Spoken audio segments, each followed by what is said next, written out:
अस्सलाम वालेकुम दोस्तों, मेरा नाम है अयाज अहमद और आप देख रहे हैं अमेजिंग किताब। दोस्तों, आज की वीडियो में मैं आपको बताऊंगा अर्तुगरुल गाजी सीजन 2 की एपिसोड नंबर 64 में आपको क्या दिखाया जाएगा। लेकिन दोस्तों, वीडियो शुरू करने से पहले अगर आप इस चैनल पर नए आए हैं तो जल्दी से चैनल को सब्सक्राइब करके साथ मौजूद घंटी के बटन को भी जरूर दबा दें और वीडियो को भी लाइक जरूर करें। तो चलिए शुरू करते हैं आज की वीडियो। दोस्तों, इस एपिसोड के शुरू में आप देखेंगे अर्तुगरुल अपना घोड़ा भगाते हुए एक नदी के पास आता है और फिर अर्तुगरुल अपनी घोड़ी से कहने लगा कि मेरी घोड़ी, मैं जानता हूँ तुमने मेरे साथ बहुत बहादुरी के साथ सफर किया है, लेकिन हमें अमन के लिए और भी लड़ना होगा। मैं तुम्हारे साथ इन जमीनों का सफर करना चाहता हूँ जहाँ बहुत से राज छुपे हुए हैं। मैं अल्लाह का शुक्र अदा करता हूँ कि इसने मुझे ये राज बताए। अगले सीन में नोयान सोना लेके वापस अपनी गार में आता है और कहने लगा, सिपाहियों, मैं यहाँ इंतकाम लेने आया हूँ। फिर वो सोना निकाल के सिपाहियों के आगे फेंकता है और कहता है, ये सोना तुम्हारा है। मैं इन जमीनों पे उकताई खान का अधूरा ख्वाब पूरा करूंगा और वो मिशन अर्तुगरुल और इसके खानदान को मिटाना है। मेरे सिपाहियों, जब वक्त आएगा तो मैं सुल्तान अलाउद्दीन के महल से तुम्हारे आगे सोना फेंकूंगा और मैं ये वादा करता हूँ हम लोग इंतकाम के लिए जिएंगे और इंतकाम के लिए मरेंगे। और इसके बाद सब सिपाही नोयान जिंदाबाद के नारे लगाते हैं। दूसरी तरफ अर्तुगरुल एक दरख्त के पास जाके बैठता है। उसे वो ख्याल आता है जब इसने अपने वालिद सुलेमान शाह को अपने ख्वाब में देखा था और उन्होंने अर्तुगरुल को बाज़ंतीनी सरहदों की तरफ हिजरत करने को कहा था।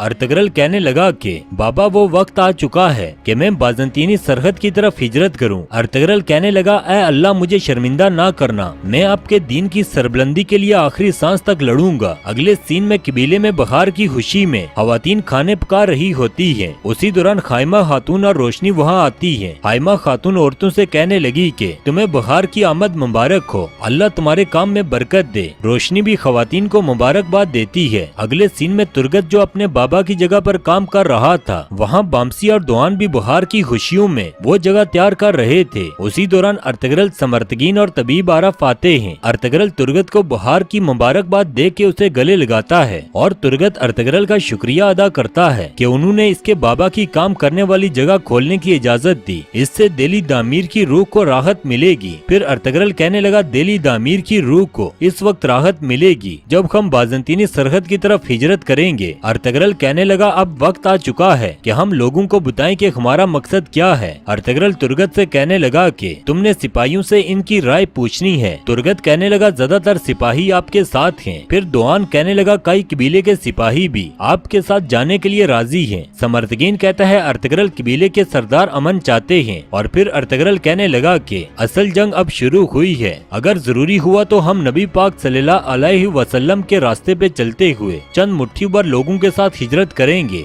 जिनको मुझ पे भरोसा हो। अगले सीन में गुंदोगदू अपनी बीमारी की वजह से गमजदा होता है और वो बहार की खुशियाँ मनाने के लिए बाहर जाना चाहता है। गुंदोगदू उठ के अपना कोट पहनने की कोशिश करता है, लेकिन दर्द की वजह से वो पहनने में नाकाम रहता है। गुंदोगदू बेबसी और गुस्से की वजह से कोट और बाकी सामान को गुस्से से नीचे फेंकता है। अगले सीन में तबीब आरफ अर्तुगरुल और समर्थकीन के साथ खेमे में मौजूद होते हैं। अर्तुगरुल कहने लगा, तबीब आरफ, आप मुझसे क्या बात करना चाहते थे? तो तबीब आरफ कहने लगे कि गुंदोगदू साहब के फोड़े के जहर को हमने खून में शामिल होने से रोक लिया, लेकिन अभी भी ये फोड़ा मसला करेगा। गुंदोगदू साहब की बीमारी की वजह से सिपाहियों को बहुत बड़ा धचका लगा है। अर्तुगरुल कहने लगा, तबीब आरफ, आप क्या कहना चाहते हैं? तो वो कहते हैं, मैं कोनिया में एक तबीब को जानता हूँ जो इस बीमारी का इलाज करेगा। जितने जल्दी हो सके हमें गुंदोगदू को इनके पास लेके जाना चाहिए। तो अर्तुगरुल कहने लगा, आपकी बात ठीक है, लेकिन भाई ये बात सिर्फ अम्मी के कहने पे सुनेंगे। मैं जानता हूँ सिपाहियों को इस अक़दे के बगैर नहीं रखना चाहिए। अगले सीन में सादितीन एक नहर के पास आता है और इसके साथ गोंचा गुल भी मौजूद थी और सादितीन अपने सिपाहियों को वहाँ रुकने को कहता है और गोंचा गुल को नोयान के पास लेके जाता है। गोंचा गुल कहने लगी, अमीर सादितीन, क्या नोयान वो शख्स है जिससे आप मुझे मिलवाना चाहते हैं? तो सादितीन कहने लगा, हाँ, मैं आपको नोयान से ही मिलवाना चाहता था। गोंचा गुल को ख्याल आता है जब गुंदोगदू नोयान को पकड़कर कबीले लाया था। फिर सादितीन गोंचा गुल से कहने लगे कि अर्तुगरुल को मारने के लिए तुम्हें नोयान के साथ अपनी जिंदगी दांव पे लगानी होगी। फिर गोंचा गुल कहने लगी कि आप मुझसे क्या चाहते हैं? तो सादितीन कहता है, सबसे पहले हमें कबीले में उस शख्स को तलाश करना है जो तुम्हारे बाबा के बहुत करीब हो। तो नोयान कहने लगा, हम इस शख्स के जरिए कबीले की खबरें लेंगे और तुम्हारे बाबा के कातिलों को तबाह करेंगे। गोंचा गुल कहती है, दोनों कबीलों को तबाह करने के लिए मुझसे जो हो सका वो मैं करूंगी। करूंगी और आपका साथ दूंगी। फिर गोंचागुल वहाँ से चली गई। नोयान कहने लगा ये औरत जितनी बेबाक है इतनी ही ज्यादा खूबसूरत है। फिर सादतीन से कहने लगा हमें जब मिलना हुआ तो हम यहाँ ही मिलेंगे। अगले सीन में गुंदोगदू परेशान होता है। इतने में सलजान खातून आती है और खेमे में सब कुछ बिखरा हुआ देख के परेशान होती है। गुंदोगदू कहने लगा सलजान अब मैं खुद कपड़े नहीं पहन सकता। तो सलजान कहने लगी मैं आपकी मदद करूंगी और कहती है आज बहार का पहला दिन है, खाइमा खातून आपको देखना चाहती है। गुंदोगदू कहने लगा सलजान मैं इस हालत में वहाँ नहीं जा सकता। दूसरी तरफ बहार की खुशी में सब सिपाही एक साथ होते हैं। इनके साथ तैमूर भी खड़ा था। इतने में अर्तगरल और समर्थकीन वहाँ आते हैं और अर्तगरल बहुत प्यार से तैमूर को इज्जत देते हैं। तैमूर भी अपने सीने पे हाथ रख के इन्हें खुशामदीद कहता है। अर्तगरल समर्थकीन से कहने लगा कि मुझे पता है तुम क्या सोच रहे हो कि गोंचागुल आखिर कहाँ गई और क्या पता नोयान कब आन पहुँचेगा। सादतीन कुत्ते की तरह मुंह में जाग लिए बैठा है। फिर समर्थकीन कहता है अर्तगरल हमें जंग के लिए तैयार रहना है। अर्तगरल कहने लगा तुम ठीक कह रहे हो, ये खामोशी अच्छी नहीं है। हमारे कबीले पे पता नहीं कौन सी नई आफत आने को तैयार है। अर्तगरल कहता है जब गुंदोगदू भाई सिपाहियों के सरबराह के अहदे से दस्तबरदार होंगे तो मैं चाहता हूँ तुम इनके अहदे को संभाल लो। फिर तैमूर अपना हाथ हवा में बुलंद करके सब सिपाहियों को खामोश करवाता है और अर्तगरल से कहने लगा आप अपने एक सिपाही का इंतखाब करें जिसकी ताकत पे आपको सबसे ज्यादा भरोसा है और मैं भी अपने सिपाही का इंतखाब करूंगा जिस पे मुझे बहुत ज्यादा भरोसा होगा। फिर देखते हैं किसका सिपाही फतह हासिल करेगा। तो अर्तगरल कहने लगा तैमूर साहब आप अपने सिपाही का पहले इंतखाब करें। तो तैमूर कहता है मेरा इंतखाब बाकर है। बामसी अर्तगरल को कहता है भाई आप मेरा इंतखाब करें। बामसी की बात सुन के अर्तगरल मुस्कुरा कर कहता है जाओ बामसी मैं तुम्हारा इंतखाब करता हूँ। ये सुन के बामसी बहुत खुश होता है और दोनों कबीलों के सिपाही अपने अपने सिपाही के लिए नारे लगाते हैं। बाकर और बामसी कुश्ती के लिए मैदान में आते हैं और बहुत ही मजेदार लड़ाई होती है। इस लड़ाई के दौरान बाकर बामसी को खूब मारता है और बामसी भी पूरा हिसाब बराबर करता है। आखिरकार काफी देर बाद बामसी ने बाकर को हरा दिया। फिर तमाम लोग बामसी जिंदाबाद के नारे लगाते हैं। बामसी की जीत पे सब लोग बहुत खुश थे लेकिन बाकर ने उसे अपने दिल पे लगा लिया और गुस्से से वहाँ से चला गया। फिर बामसी बाकर को आवाज देता है और कहता है मेरे भाई फिक्र ना करो, अगली बार तुम मुझे जरूर हराओगे। फिर तैमूर सबको खामोश करवाता है और बामसी से कहता है तुमने इस कुश्ती में अपने आप को एक सख्त जान जाहिर किया है। तैमूर बामसी को इनाम भी देता है और कहता है ये तुम्हारी जीत का इनाम है। इसके बाद अर्तगरल समर्थकीन और तबीब आरफ खाइमा खातून के पास आते हैं। अर्तगरल खाइमा खातून से कहने लगा कि अम्मी अगर आपकी इजाजत हो तो आपके साथ एक खास मामले पे बात करना चाहते हैं। खाइमा खातून कहने लगी अर्तगरल क्या हुआ? तो तबीब आरफ कहते हैं मैं गुंदोगदू साहब के बाजू के बारे में आपसे बात करना चाहता हूँ। इनकी बाजू का फोड़ा मेरे इल्म से बाहर है, जितने जल्दी हो सके इन्हें कूनिया लेके जाना होगा। ये सुन के खाइमा खातून दुखी होती है। अगले सीन में गुंदोगदू अपने खेमे में बैठा दुआ कर रहा था क्या है मेरे रब मुझे मजीद इस दर्द में मुब्तला ना कर, मेरी जान ले ले और मुझे इस तकलीफ से निजात दे। उसी दौरान ददुर्गा कबीले का एक सिपाही सलजान के पास जाके इन्हें कहता है रोशनी खातून आपसे मिलना चाहती है। तो सलजान कहती है ठीक है मैं आती हूँ। सलजान रोशनी के खेमे में जाती है। सलजान जब वहाँ गई तो रोशनी रो रही थी और सलजान को देख के उसके गले लगती है। सलजान पूछती है रोशनी तुम्हें क्या हुआ? तो रोशनी कहती है बाजी आलिया को मेरे बारे में सब पता था, इसने तैमूर साहब को बता दिया कि मैं अर्तगरल से मोहब्बत करती थी। अब तैमूर साहब मुझसे नाराज हैं और मुझसे बात भी नहीं करते। वो कहते हैं तुमने मुझसे झूठ बोला है। ये सुन के सलजान रोशनी को गले लगाती है। दोस्तों अगले सीन में आप देखेंगे गोंचागुल कबीले के पास होती है। उसी दौरान बाकर बामसी से शिकस्त खाने की वजह से बहुत गुस्से में होता है और कहता है मुझे कोई शिकस्त नहीं दे सकता। फिर अपनी तलवार पास एक दरख्त पे मारता है। जब वो तलवार निकालने लगा तो गोंचागुल एक तीर मारती है तो बाकर गोंचागुल को कत्ल करने के इरादे से इसकी तरफ मुड़ता है। गोंचागुल कहने लगी रुक जाओ, मैं तुम्हें नहीं मार रही थी